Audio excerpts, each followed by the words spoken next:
책 중세는 이탈리아 철학자이자 우리에게 소설 장미의 이름으로 익숙한 세계적인 석학 움베르토 에코에 의해 기획된 4권의 역사 시리즈입니다.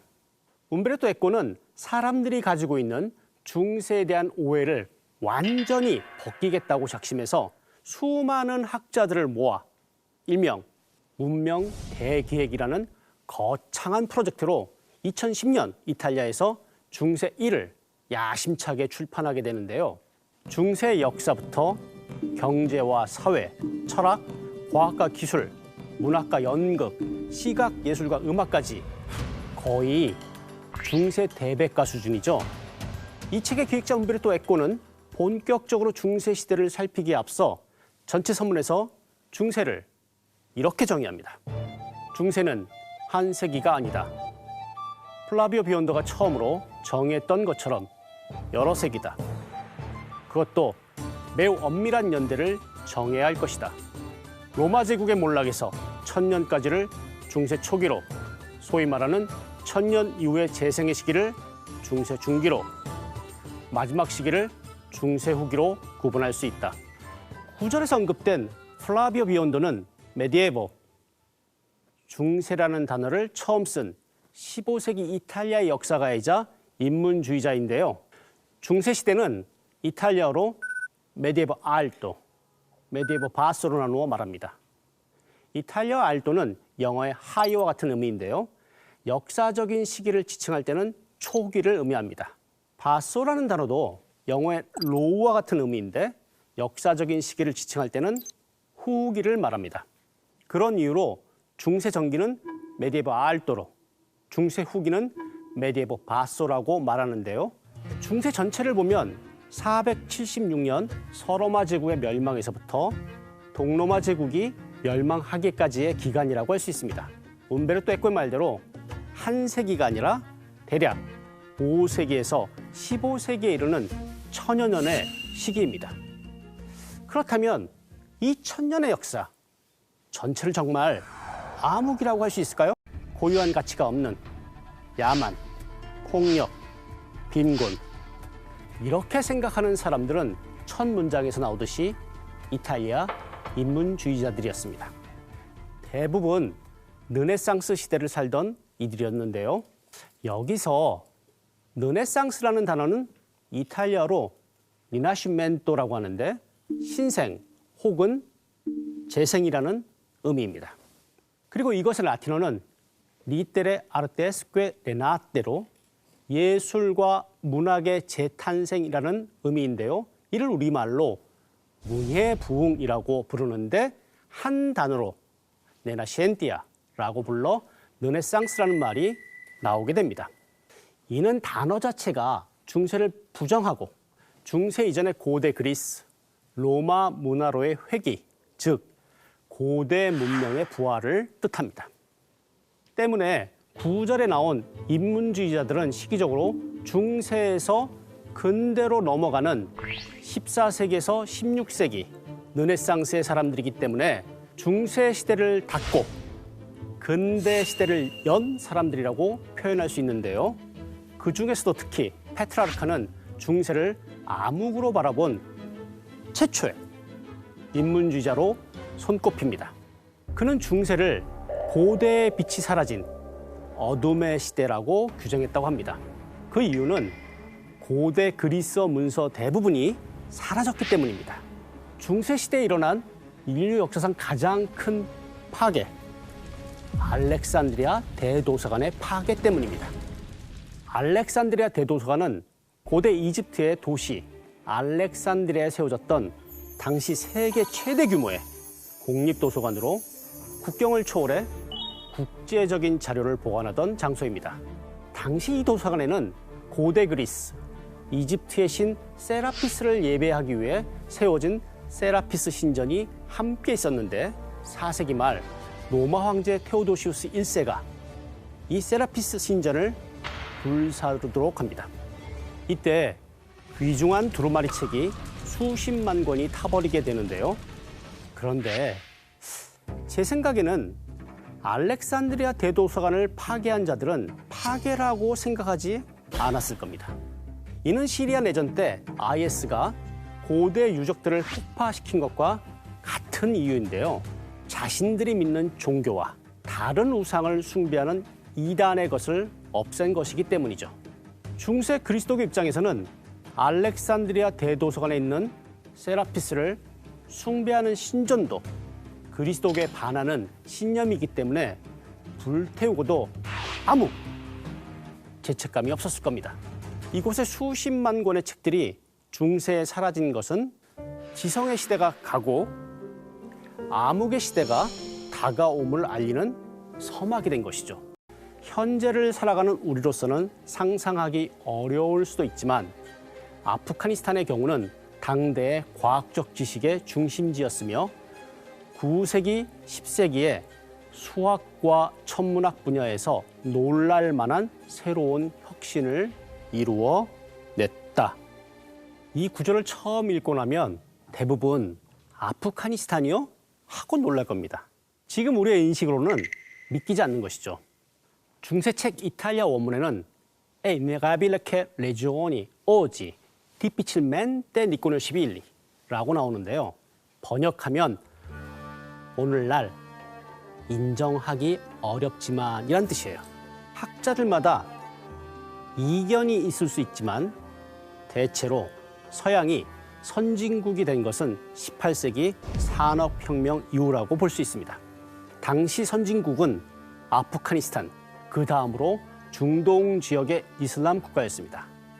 우리가 이 사실을 몰랐던 이유는 서구 유럽인의 시각으로 받은 교육도 있지만 중세에 일어난 역사 왜곡 때문입니다. 중세에는 다른 시대의 문화적 공헌이나 문명 전체를 그리스도교의 것으로 바꾸려는 시도가 나타났습니다. 대표적인 피해자가 철학자 아베로스예요. 이 사람의 이름을 딱 들으면 어느 나라 출신 같은가요? 스페인 사람인가? 라고 생각했던 적이 있는데요. 사실 이슬람의 철학자를 서양의 철학자로 둔갑시킨 겁니다. 아베로에스의 본명은 아불 왈리드 무함마드 이븐 아흐마드 이븐 루시드입니다. 이렇게 단번에 부르기 숨취할 정도로 이 긴 아랍어 이름 중 이븐 루시드만 따서 서양인이 부를 수 있는 아베로에스라는 중세의 라틴어식 이름이 된 겁니다. 이슬람 학자의 이름을 멋대로 개명해버린 거죠. 아베로에스라고 불린 이 철학자는 아랍 철학의 가장 빛나는 별로 추앙받는 인물 중 한 명입니다. 그의 삶의 목표는 아리스토텔레스에 대해 그리스어로 정의된 글을 아랍어로 번역하고 여백에 주석을 달아 아리스토텔레스의 사상을 올바르게 복원하는 것이었습니다. 그런데 서양인들이 아베로에스의 것을 다시 라틴어로 옮기면서 그들이 원래부터 가지고 있었던 것처럼 보이게 하고 그렇게 정리된 그리스 철학을 받아들여요. 움베르토 에코는 이러한 역사적 사실에도 중세는 어둠의 시대 혹은 암흑기가 아니다 라고 중세책에서 다양한 분야의 학자들과 계속해서 반박합니다. 저 역시 움베르토 에코의 말에 동의하는데요. 가장 먼저 동의하는 분야는 언어, 말입니다. 중세시대 로마 제국 언어권을 보면 한쪽은 라틴어권, 다른 한쪽은 그리스어권으로 해서 딱 반으로 나뉘는데요. 로마를 제외한 나라에서는 어떤 언어를 사용했을까요? 그 역사를 살펴보면 중세가 암흑기가 아니라 오히려 전성기라고 표현할 수 있습니다. 오늘날 유럽 언어는 중세 때 발전했기 때문인데요. 이는 책에서도 설명합니다. 현재 유럽 언어는 중세 초기가 끝나고 중세 후기가 시작될 무렵에 그 윤곽을 드러내고 있었다. 대부분의 유럽어는 인도 유럽어적이다. 개혁과 지속, 유지와 변화를 오가며 계속 발전한 방언이 근대 언어로 결정되기까지 오랜 과정을 겪은 것이다. 적어도 2세기 말부터는 야만인처럼 말하기, 바르바레 록기라는 용어가 생겨났다. 중세 때 지역 방언이었던 언어가 근대 언어가 되기까지 세기를 거치면서 개혁과 변화를 겪고 유지되고 오늘날 우리가 쓰는 언어가 되었다는 겁니다. 이를 처음에는 야만인처럼 말하기, 라틴어로 바르바레 로끼라고 불렀다고 하는데요. 이때 로끼가 말하기란 뜻이고요. 바르바레가 당시 야만인들을 부르던 바르바리쿠스에서 영어 버버리언이란 말이 나오게 됩니다. 야만인을 의미하는 바르바리쿠스라는 말은 원래 로마인에게 정복되지 않은 외국 땅에 사는 사람을 의미하는 단어였습니다. 우리가 보통 외국인들을 만나면 Where are you from?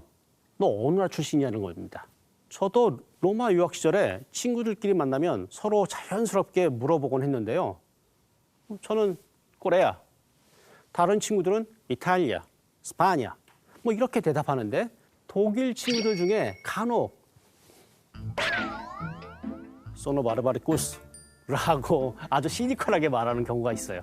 아주 오래전 로마가 독일을 바르바리쿠스라고 부른 역사가 아직 고스란히 남아있는 것이죠. 그럼 이 야만인의 언어, 오늘날 독일어로 어떻게 발전했을까요?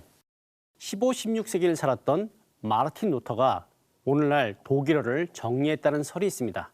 이 설에 의하면 당시 교회가 라틴어로 된 성경을 독점하기 위해 각 나라 말로 번역하는 것을 금지했었는데 마르틴 루터가 이 금기를 깨고 평민들을 위해 누구나 쉽게 읽을 수 있는 독일어로 번역했다는 겁니다. 우리의 선조 세종대왕이 한자를 읽지 못하는 평민들을 위해 한글을 만들어낸 이유와 같은 맥락이죠. 제가 중세가 암흑기가 아니라고 생각하는 이유 중 마지막, 바로 교육입니다. 아헨에 설립한 궁정학교는 지식을 배우는 체계화된 학교를 미래 세대에게 전해주었다. 이 학교는 문학, 과학을 구분했는데 이는 중세에만 영향을 준 것이 아니었다.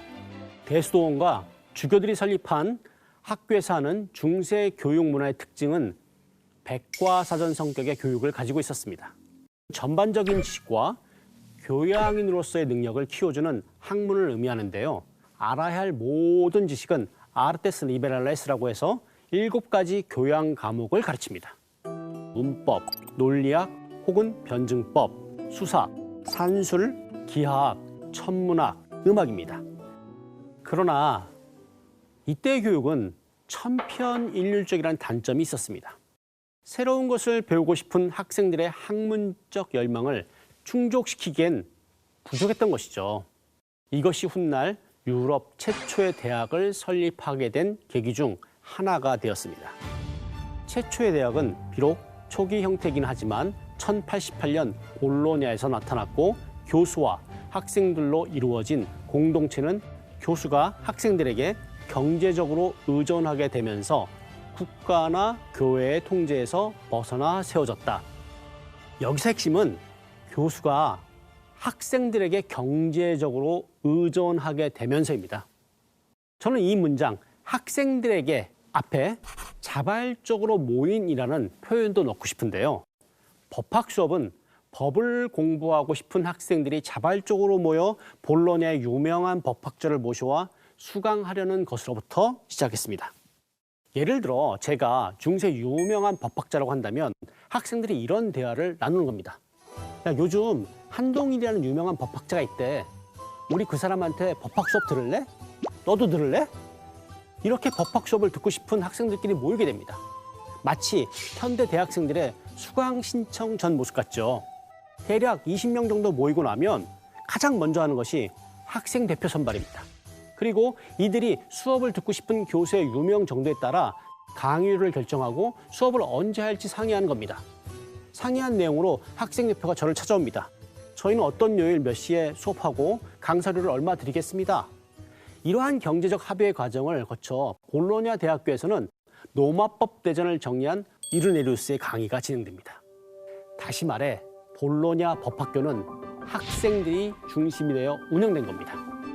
그 법학 클래스를 수강생 모임이라는 의미로 우니베르시타스라고 지칭했는데요. 많이 들어본 익숙한 단어죠. 유니버시티. 오늘날 대학을 의미하는 단어가 여기서 나온 겁니다. 당시 유럽의 대학에서 렉처, 강의라는 것은 교수가 책을 읽는 것이었습니다. 법학 수업을 들으려고 모인 학생들에 의해서 중세대학 최초로 유스티아누스 황제가 만든 법전이 읽혀진 겁니다. 이때 교수가 강의하는 곳은 지금처럼 강의실이 따로 있는 것이 아니고 주로 교수가 머무는 집입니다. 간혹 부잣집 학생의 집이나 도심에 있는 방을 빌려 수업을 진행하기도 했다고 합니다. 이 강의하는 모습을 보면 누가 교수인지 단번에 알 수 있습니다. 중세 교수들은 그 신분을 나타내기 위해 외투를 걸친 차림을 했다고 하는데요. 이 외투를 까빠라고 불렀습니다. 이 까빠는 후드 달린 망토로 두건이라는 뜻의 라틴어 까빠에서 온 것인데요. 까빠는 성대한 예식 때 성직자가 입던 제의입니다. 우리가 대학 졸업식에서 흔히 보는 가운과는 다릅니다. 그렇다면 이르네리우스가 까빠를 입은 채로 노마법 대전을 읽는 모습을 우리는 상상해 볼 수 있는 것이죠. 당시에 이 법학 수업은 입소문을 타고 빠르게 퍼졌고 11세기에 이르러서는 볼로냐 학교의 정식 교과목이 되는데요. 수강생들의 배움에 대한 순수한 열정이 당시 대학을 유지하고 성장시킨 원동력이 되어 중세 대학 문화가 퍼지게 됩니다. 이제 중세는 암흑의 시기가 아닌 학문적으로 한 획을 그은 황금기라고 해도 될까요? 우리가 이 사실을 통해서 다시 한번 확인할 수 있는 것은 어느 한 시대를 암흑에서 빛의 세계로 한 발 나아가게 하는 사람들은 의외로 평범한 사람들이란 겁니다. 주어진 것에만 순응하지 않고 더 나은 것을 탐색하고 꾸준히 관심을 가지고 고민하면서 한 발 한 발 나아간 평범한 사람들의 노력의 산물이 역사의 진보를 이끌었다고 할 수 있는 것이죠.